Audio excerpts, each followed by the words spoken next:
Hello, Skylar. Welcome to the podcast. Hi, thank you for having me here. I'm excited to dive into this today. Yes, I'm so excited to chat with you. And for those who are listening, who are not watching the video on YouTube, you have some beautiful art behind you. Did you make that? Yes. No, I wish. Oh, I was going Everyone to be really always impressed. everyone always asks me that, and at this point I think I need to just do that so I can say yes cuz that would be so much fun. No, all the art behind me is mostly from my favorite artist Georgia O'Keeffe. Oh, okay. Yeah, it's Yeah. beautiful. I Yeah, love it. they're cut out from a calendar that I had a while back. Oh, look at you repurposing. So smart. Yes, sustainability. We love it. So, before we dive into today's topic, tell everybody a little bit about you and about what you do. Yeah, so I am a branding and web designer, and I help female entrepreneurs create a brand and website that actually reflects the value and the place that their website is currently in, rather than it looking like it's stuck in 1999. I focus on using brand psychology and storytelling to really create an experience that allows a business to really connect with their ideal client as opposed to something that just looks like, what you do and who you are, and like you're just trying to sell me and not actually help me. So that's kind of the big approach that I have to that web design and branding space.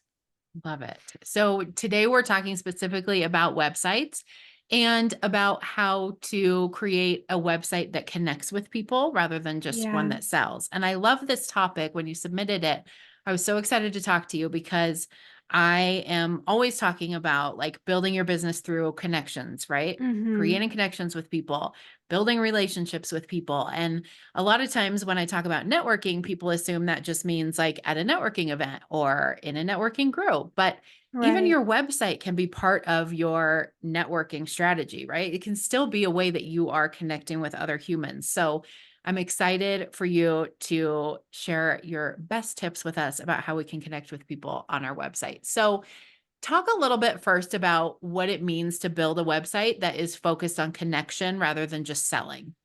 Yeah. It's Websites are really, in my opinion, that aspect of our business that allows us to go a little bit deeper with a potential client, a connection, a referral, whoever that is that we're wanting to connect with, a little bit deeper than we would on networking calls, or maybe even a deeper in than social media, because it's a different version of connecting with us in our business. And when we create our websites, normally they're that rite of passage as business owners. When we first get started, we think that we have to have a website in order to feel or look like a legit business, right? But a lot of times when we build that, we just DIY it really quickly, slap something up there, or hire someone for really cheap. And it's just something that falls flat on actually having intention behind it when you're wanting to connect with whoever you're wanting to work with, whoever you're wanting to call into your world. And so, a website that really focuses on connection is pretty much surrounding that idea of using brand psychology and storytelling. So, how can you understand your ideal client so deeply that you build a website that allows them to feel so understood and seen, that it wants them, that it encourages them to engage deeper into your website, into your world? And the way that storytelling comes and plays a part in that is that when we are connecting, the way that we connect more deeply is by sharing stories, is by allowing our experiences to be seen so that other people can resonate with us. And that ultimately builds trust. And so when we have this idea of brand psychology and storytelling, and we use that to connect with that person we're wanting to connect with, and we tell a story for them, it allows that ideal client to feel understood, to feel seen, which allows them to then feel like they can trust us, because we're not just talking about us and the benefits and the facts and all that, but we're actually getting a little bit deeper and letting them know that there's more to our work than just them as a money sign, is another version of like that connection piece that's so important on a website.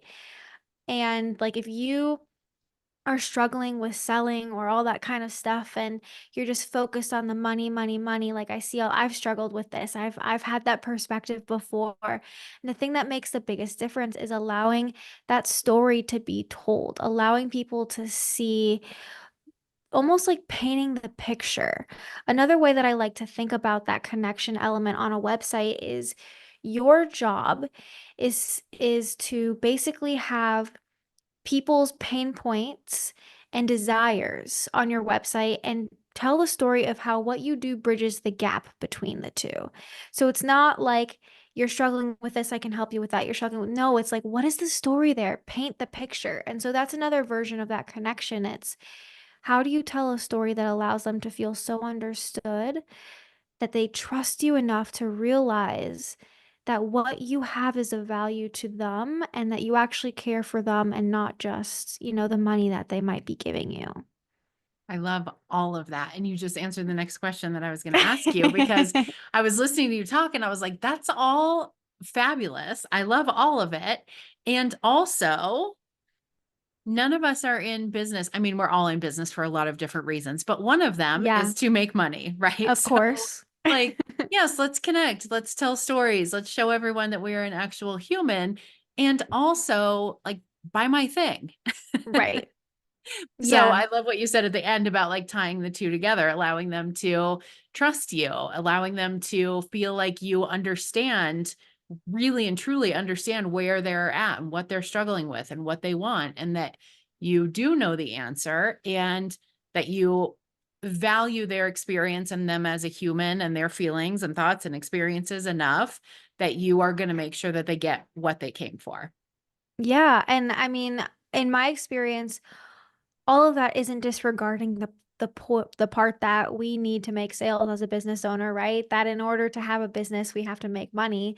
I think it's just a different approach that allows us to be more open-minded to what the entirety of business really is for, and almost to, I mean, this, and everybody looks at business very differently, like you said, right? And I know you, as you mentioned, like you're very focused on that connection aspect and like how we can create more of that in our business to kind of help us grow and other people grow. And for me, what has always been the most effective is seeing people as people and then seeing the profit as, something that comes as a result of that, which is another reason why the connection to me is so important and the intention I put into websites, because it's there to help you make money, but there's always a strategy behind it, right? It's not just let me throw all of this verbiage and copy and words that I think you as an ideal client will resonate with, but like how can we strategically build this relationship and experience for someone so that they're in this bubble of my world on their website to lead them towards what I want to lead them towards, which is, the thing that leads to the money aspect of Yes, I love that so much. You're speaking my language. it. The smartest thing I ever did was put on my podcast guest application, is there anyone else you know who should be on this podcast? Because I keep getting recommendations for people like you that are like so Mm, aligned and so like on the connection. We don't want to be sleazy. We don't want to manipulate people. Like, I love it. I love it so much. yeah. Okay, so we talked a little bit about how having a website that connects with people helps in terms of like bringing new people in if they don't know anything about you and they stumble upon your website or someone sends it to them or whatever. How does Mhm. having a website that is focused on connection help with your client relationships and like the long-term growth of your business? I love that question. I see a website as that first step in a client journey. So ultimately, when it comes to creating connection, what I view it as is it's the first experience someone has of what it's going to be like working with you, right? If you have a website that is It's just copy after copy after copy. There's no picture of you. It's just like very muted, neutral colors. There's no personality there. Someone is going to go on your website and view that, interpret that as what it's like working with you and the type of business that you run. And so the connection and these elements of, brand psychology and storytelling allow you to elicit the emotions you want someone to feel when working with you, which allows their journey as a potential client or then possibly a client in the future to feel like everything that you're putting out into the world is consistent with how you actually run your business and how you actually work. Because if, your social media, your website, the way you talk about your business on networking calls is all very discombobulated and it's not cohesive, that is part of the client journey and the experience that someone has, and feeling like you're not someone they can trust. And so that connection piece is really important in the different ways that we're talking about this, because it gives people a insight into the energy that, the type of person you are and how aligned they are with the approach that you have. Like I've had people like go on my website and say to me like, I could tell how like warm and friendly and like, you are just because of like the way that your website is. Or I had a friend that told me they were looking at someone's website they were wanting to work with the other day. Someone had an ad on Instagram. They're like, "Ooh, that sounds interesting. Let me go to their website." But then they couldn't click on any of the links. It was just block after block, like black on white, very plain. And they're like, this doesn't seem like something that, they can give me the result I want, because their website is just falling flat in the areas that's, they should not be. And so when it comes to like that long-term growth of our business too, if we are creating an impression on our website that's not consistent with the one we want to be putting out into the world, it can impact, the possibility of getting clients, opportunities for speaking, whatever your goals for your business are, especially when you're starting to have like that insecurity around sharing your website, because then you're like almost creating this insecurity around a part of your business that you're wanting to hide, and then that is creating a disconnect between, how people are perceiving the way that even you feel confident in your business. And all of that goes into the long-term success. Yeah. Absolutely. I love what you said about consistency too, and being able to see like you're showing up in one place as this person and you're showing Yeah. up in another place as another person. That Mm-hmm. is not only confusing to people, but it's also makes it difficult for them to trust you and trust what you're selling. And the Yeah. website, for me, I think when I first started, my current business a couple years ago, I created a website on Canva. I just needed like a one-page sales Right. page. I created it myself. It was fine. I mean, it was pretty good for me not being a web designer. And it took me a really long time, but it was pretty good. And it worked great for a while. But then I got Yeah. to this place where I was like, okay, I've got the podcast over here. I've got these events that I Mm. do over here. I've got this sales page for this thing. And everything's just kind of like all over the place, right? Like nothing is consistent. None of these different things funnel to the same place. Like Mm-hmm. everything is just very random.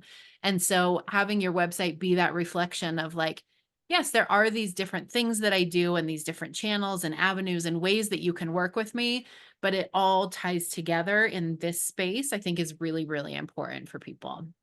Yeah, and then that also like I think goes into that like business growth that you were asking about too. Because if we're like up, evolving in our business and, we're adding new levels of it or new layers of it, but our website is still like at that first place it was when we first started, that's another thing that I've noticed happens a lot for people that ends up holding them back and continuing to grow, because they're not letting all the areas of their business grow with it, and they're just kind of like going with one area and hoping everything else follows like just magically.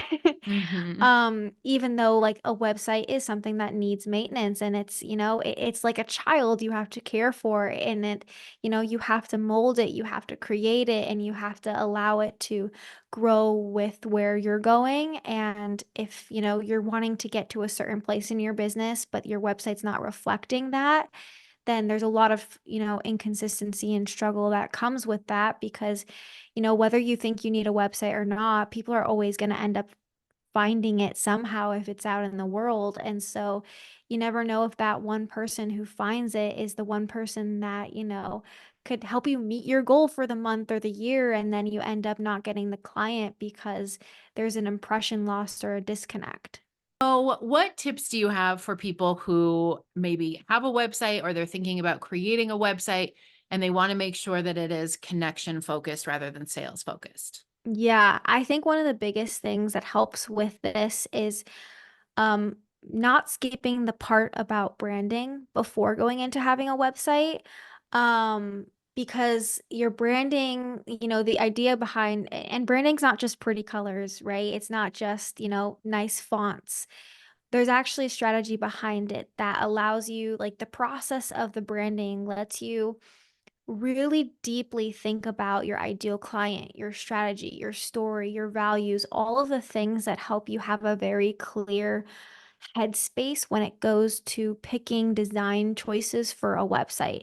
One of the biggest things that I think a lot of business owners struggle with when it comes to a website is um needing to redo it a lot or not sure if it's, actually consistent or communicating, the value of your business effectively because there's not a foundation to kind of go off of, which I think a lot of the branding strategy helps with.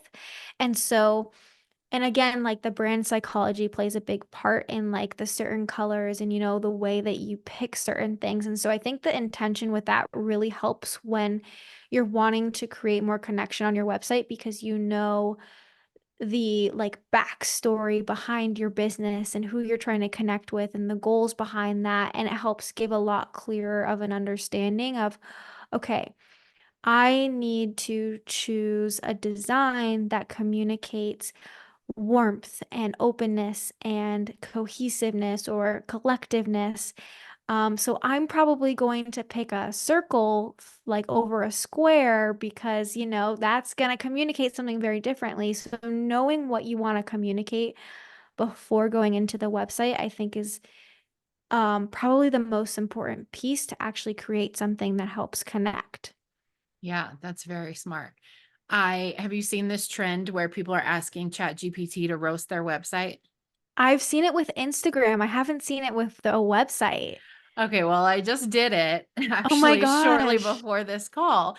And it's funny because one of the things he's very rude for starters, and I don't believe anything he says. But one of the first things it said was for a company called Powerful Women Rising, your website sure doesn't present you as much of a badass. And I was like, well, that's very Wow. rude, but relevant to this conversation, right? That is Because so funny. you want to think about like, how do you want to be perceived? What is the feeling that Yeah. people want to get from you? And actually, I took that as a compliment because I am so like anti boss babe. Like my shirt's on backwards half the time. So I'm not that person that's like gonna have the pictures on my website of me in my like 2.5 inch heels and, like being all fancy. Like that's just not gonna happen. And Yeah. I love that the business is called Powerful Women Rising because part of the point is showing like you don't have to be that person to grow a business and be successful and be a powerful woman.